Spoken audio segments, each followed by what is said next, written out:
Merci Madame la Présidente. Monsieur le Ministre de l'Europe et des Affaires étrangères, à nouveau, je veux faire entendre dans cet hémicycle les cris des Soudanaises qu'on viole, des civils qu'on massacre, des communautés du Darfour victimes d'un nettoyage ethnique qui s'intensifie depuis la chute d'El Fasher. L'horreur est documentée par les bourreaux eux-mêmes qui, dans une pulsion d'abjection, partagent les vidéos insoutenables de leurs crimes sur les réseaux sociaux. Safari humain, exécution sommaire au milieu des hurlements fanatisés des janjaouides.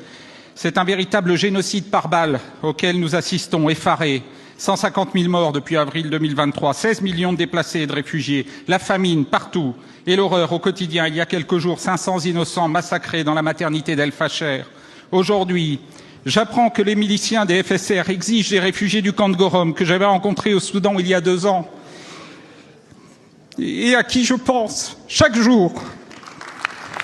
Des rançons de la honte pour libérer leurs proches retenus en otage. Les condamnations de la France et de l'ONU ne suffisent plus, Monsieur le Ministre. Le silence des chancelleries européennes face aux Émirats arabes unis qui arment le bras des tueurs n'est plus acceptable. L'indifférence non plus, qui m'interroge sans cesse, l'indifférence des médias et des opinions publiques que j'observe impuissants depuis le début de la guerre. Chaque vie compte. Négliger les morts d'Afrique, c'est nier notre humanité commune. Les Soudanais nous demandent de faire vivre en actes l'exorcion de Desmond Tutu. S'il vous plaît, la seule chose que nous vous demandons, c'est de reconnaître que nous sommes humains, nous aussi.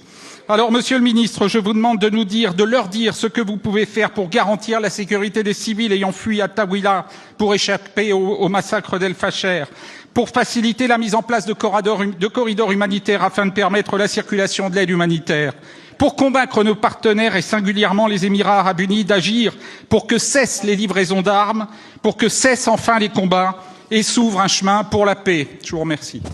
Merci beaucoup, Monsieur le député.